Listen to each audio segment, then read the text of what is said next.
Айта турган нерсең айтып эме кыла бер. Ушул жерге бир куплет ыр айтып койбойнбу? Айтып койчу.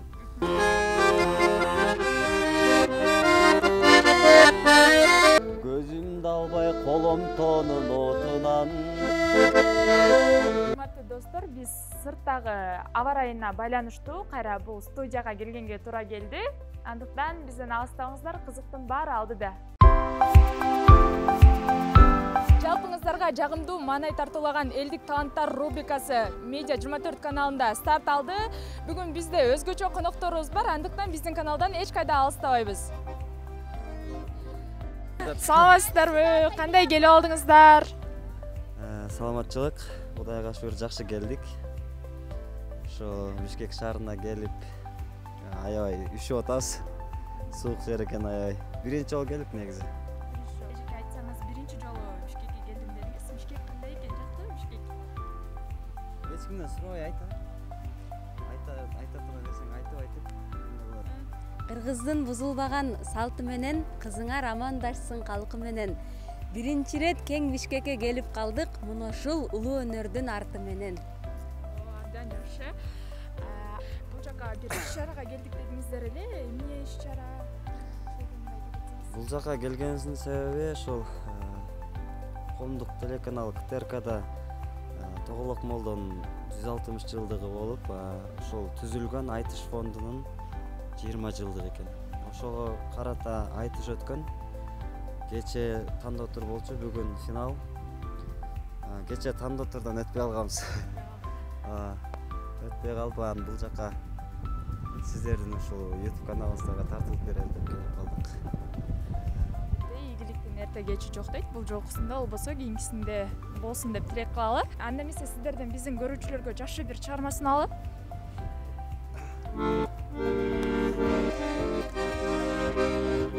Эмесе Агатайым деген жакшы чыгарма бар. Ошону келинчегим аткарып берип койсо.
Абдан жакшы чыгарма болду.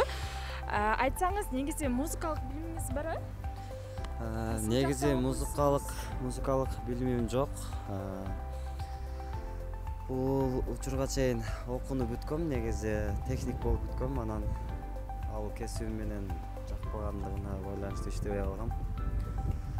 Ушул музыкага кичинекейимден бери кызыккан экенмин, анан музыкага быйыл тапшырдым. Быйыл 1-курста окуп жатам. Кайсы жакта окуп жатасыз? Ошто окуп жатабыз. Кайсы окуйт? ОГИП, Ош гуманитардык педагогикалык университетинде. Айтсаңыз, сизчи кесибиңиз боюнча кимсиз? Мен кесибим боюнча мугалиммин. Мугалим пайгамбардын кесиби дешет. Негизи кыргыз тил адабиятынан мектепте сабак берем. Анан ыртүнөгөн жүрөккө киртүнөйт дегендей, бул Кудай берген талант экен. Ушул өнөрдүн арты менен кичине акысын да бериш керек го өнөрдүн. Ошентип акысын берели деп элге кызмат кылып жүрөбүз. Ошонун артынан. Учурда мектепте мугалим болуп иштейсизби? Ооба. Мектептерде мугалим болуп иштейм, Кара Сууда. Андан сырткары окуу курстарында иштейм, ОРТга даярдап. Абдан жакшы. Достор, бүгүнкү көрсөтүүдө биз бул жаш жубайлардын талантына, чыгармачылыгына көбүрөөк басым жасайбыз. Андыктан эч кайда алыстабайбыз. Анда эмесе, урматтуу көрөрмандар, биз дагы бир жакшы чыгарма сураналы. Анда аткарып бересиздер? Сыймык Бешекеев менен Турдукан Сарбазованын «Эки жүрөк» деген мыкты дуэтин аткарып берели. Абдан жакшы болот. Кеттик.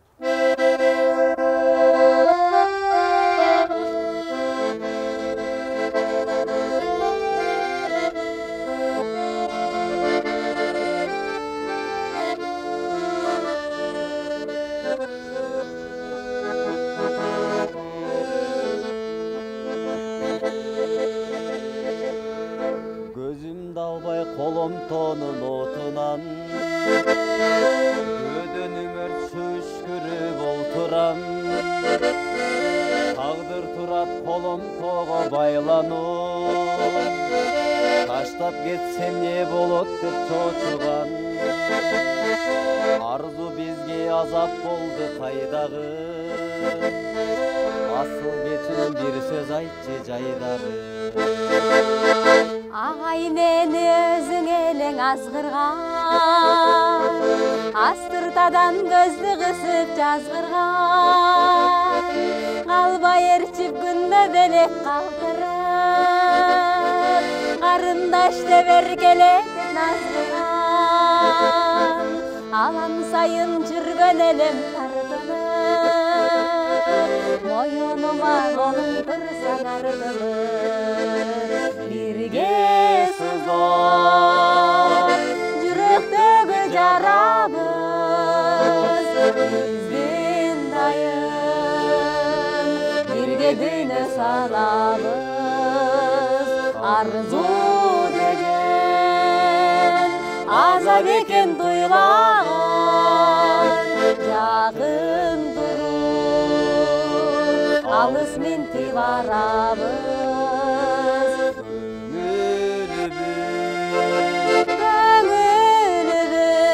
Толгон кезде моңзарган, бейубакта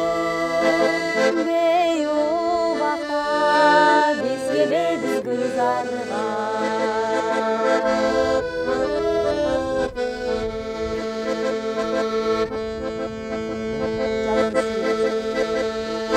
Жалын сүйүү болсо дагы ортобуз Жаным неге биз сүйүүдөн коркобуз Экөөнү жок экөөбүздө күнөөлөр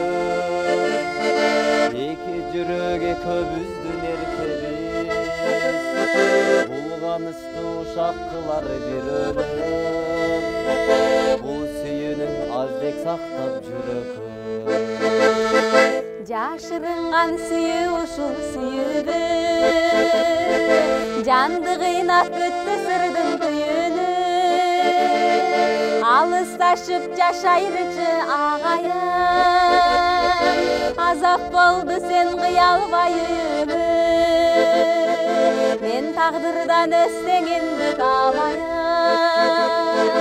сизди болсо жан туйгум деп санайым. Сыздап жүрөктөгү жарабыз, биздин дайым, бирге дүйнө санабыз. Арзу деген азап экен туйлаган, жакын туруп, алыс минтип барабыз.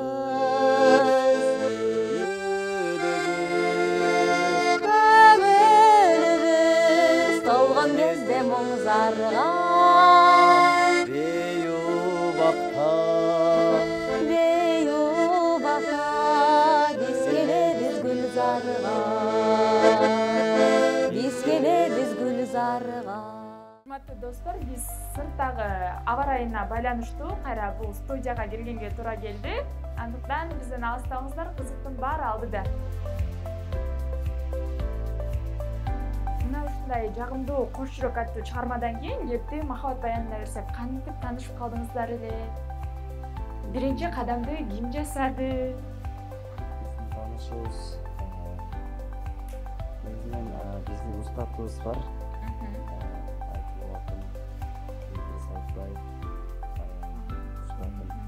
Ошол устатыбыз Кошто жүргөн кезинде мен ошол устаттан сабак алгым келип бардым.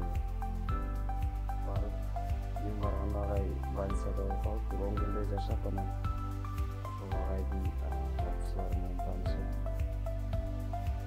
келерден ошол маалда буну бир күн көргөм. Ошол агайдын окуучу кызы. Ошондо 2017-жыл болчу. Демек, мурда эле тааныш болчу экенсиздер да, э? Бирибиз таанып элек, бирок мындай ортодо сүйлөтүү жок эле да. Мен ошондо Москвага кеткем кайра. Москвага кетип ошол жакта жүрдүм. Анан былтыр Бирок ортодо байланыш бар болчу. жок, байланыш жок. болчу, э? Жок гана көрүшкөнбүз. Бир эле жолу көрүшкөнбүз, бир күн ошондо бир концертте. Анан кийинчерээк былтыр биз 2019-жылдын, жок 2020, 2020-нын башы январь айында пайгамбарыбыздын туулган күнүнө карата Мавлид кечесин өткөргөнбүз Москвада. Анан ошо Идрис агайым менен барып ошол жерде Кайрадан жолугуп калдыңыздар. концерт себеп болуп кайрадан жолугуп калдык. Анан тагдыр бешене нике дагы кайыптан болот экен. Анан үйлөнүү сунушун кантип киргиздиңиз? Башында жүрдүм. Буга сезимди арнап койгом. Сени жактырам деген бул талап койду. Жүрдү, анан жазышып турду, байлап турду. Мен Москвада, Кыргызстанда, анын үстүнө мен берер учурда карантин болуп калдым, дагы келе албадым. Ошентип бир алдым, ушу карантиндагы бизге чоң жардам болду деп ойлойм. Себеби мен карантинге чейин Кыргызстанга келе бергенде балким бул байланышта болду. Ошентип карантинде үйдө жатып алып бош убактымда жаздым да. Бекерчиликтен. Анан мен аябай жактырчу. Мени тааныбаган себептеринде мени көңүл кошмам деп айтчу башында. Келип жолуктук дедим.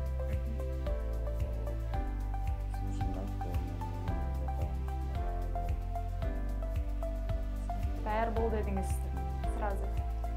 Даяр бол дедим сразу. Буйрук бердим. Анан кайнем башында каршы болуп жүргөн. Ошо кызымдын өзүнүн тандоосун сыйлады да. Алыс болсо дагы ошол мага ишенип беришти. Биз эмнесе айтканда бир күн тааныштык, көрүштүк.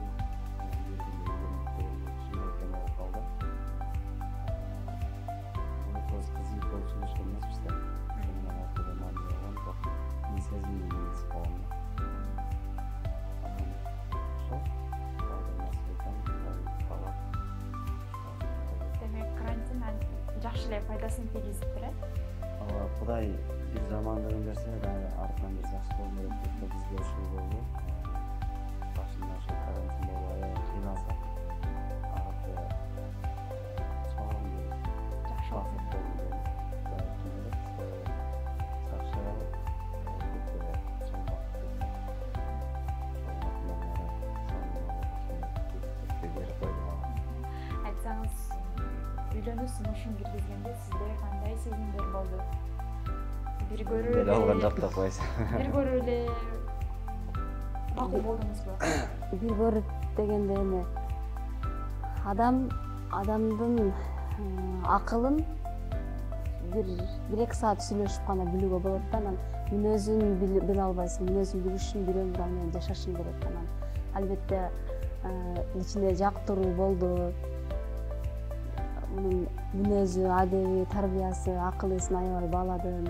Анын үстүнө бул баягы эки жубай эки жакты карабай, анан бири-бирин да карабаш керек, экөө чогуп туруп бир тарапты караш керек го. Ошол сыяктуу максаттарыбыз дагы экөөбүздүн бир чыгармачылык чөйрөдө дегендей. Анан баардык тарабынан көп келип турганда, бирок бир гана алыстыгы болуп атты. Мен ноокаттын дагы аябай эң четки айылынанмын. Анан бул болсо Жалал Абадтын эң четки айылы деп коеюнбу? Анан мен ата-энемдин жалгыз кызымын. Эми бир агам, бир иним бар, ортодо жалгыз кыз. Анан ошондуктан апам аябай көнбөй жүрдү, алыска бербейм деп. Анан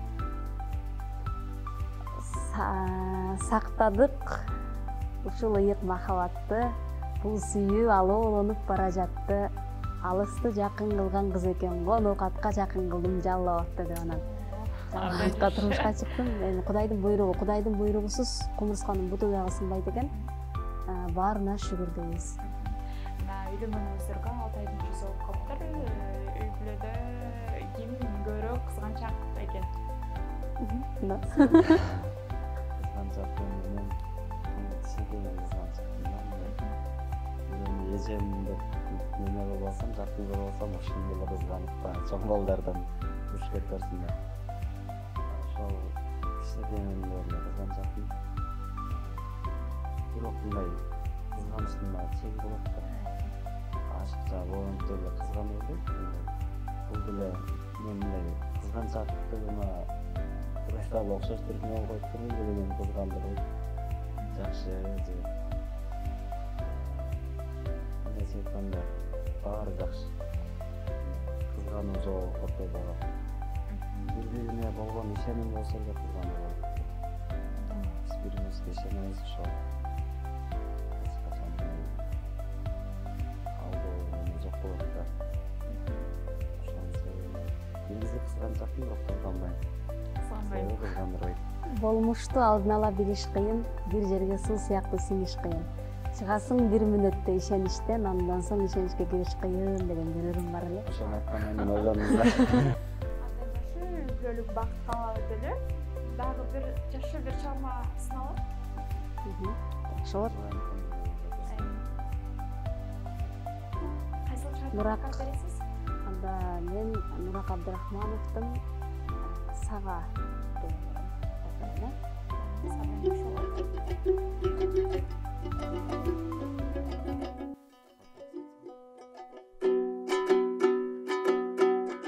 Жандүнөңдөң үмүт көтөрмөй, кыялга термей.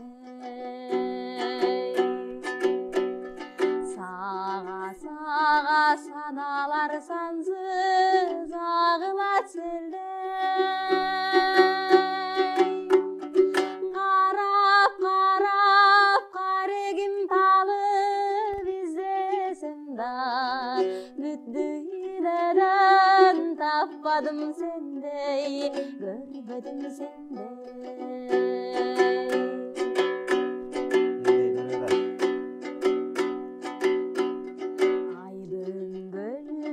Асманда учсаң айдарым желдей. Сендей жанга көз арткан көптөр эч тынчтык бербей. Ишен жаным, абайла жаным, ким болсо да чын баркыңды биле албас мендей, сүйө албас мендей. Ишен жаным, абайла жаным, ким болсо да чын баркыңды биле албас мендей, сүйө албас мендей.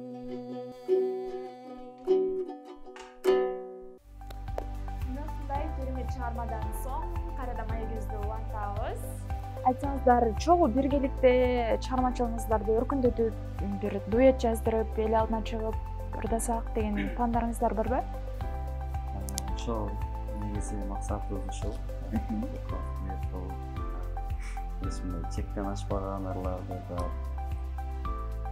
чыксак дейбиз негизи. Анан өзүбүздүн жазган дагы бир дуэтибиз чыкты. Кудай кааласа сөзүн жубайын жазган, оборун эле жазган. Аны чыгарып алдык. Эми буюрса баягы баардыгы шартка келип такалат эмеспи? Ошол шартыбыз бир аз болбогондук себептен экинчи ыргыз чыкпай турат азыр. Экинчи ыргызды да жазып даярдап койдук. Буюрса баары алдыда. Баарын максатыбызга жетебиз, орундатабыз. Ошону Кудайдан сураны дуа кылып отурабыз. Демирчи болуп аткандар болсо кайрылсаңар болот. Биз дагы максатыңар орун алсын дейли дагы. Тойлорго мындай чыкканда тойлорго барганда кыргызда той көп болот эмеспи? Тойлорго барганда дагы экөөңүздөр биргеликте ырдаганда чыгып болобу? Ушул туулган күнгө чакырат. Ушундай кечелерге чакырып турушат. Анан тойлордо биз эми мындай көп таанымал адам болбогондуктан бир аз азыр тойлор аксак, ара-арада чыгып турат. Анан тааныштар, ушул эмелер туулган күнгө ушундай кечелерге чакырып турушат. Барып чогурдап, кайра чогуу кайтабыз. Эмне айтып элем? Ошол булар ырчылар жакшылыктын жарчысы экен. Кайсылбир жакшылык болсо, ошол жерде алардын кубанычын ашырып, маанайларын көтөрүп, ырдап, кызмат кылып берсек, бул биз үчүн рахат тартуулайт. Биз кайра бир нерседен кутулгандай болуп, бир соокко жеткендей болуп эле сүйүнүбүз. Элдин кубанычын алсаң да жакшы экен да. Эл кубанып, сени ырымдуу кылса, аягы бизге да эргүү келип ушундай кубанабыз да. Андан сырттары ошол өзүбүздү кичине элге дагы да болсо тааныталы деп өзүбүздүн кичинекей баракчабызга киргизип турабыз ырдап. Анан ошол жерде кыргыз эли баягы да чыгып баратканды туттан тартат, чыкпай жүрсө сүйлөйт да, бизде жок деп. Анан ошол немеде да канчанча негативдүү келип барат комментарий. Өзү негатив болбосо өспөйсүң да, ошол да бизге керек, жазып тургула таппайбы. Биз ошол кемчиликтерди карап оңдонуп анан түзөлөбүз да. Бирөөнүн сын пикирин уккандан кийин биз түзөлөбүз.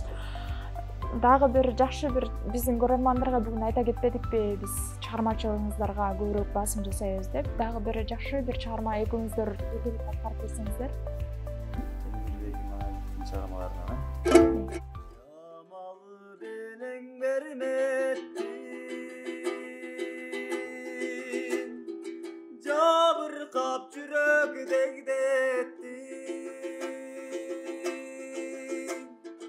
кароосуз калган кайыктай, кайыр кош жаным сен кеттин.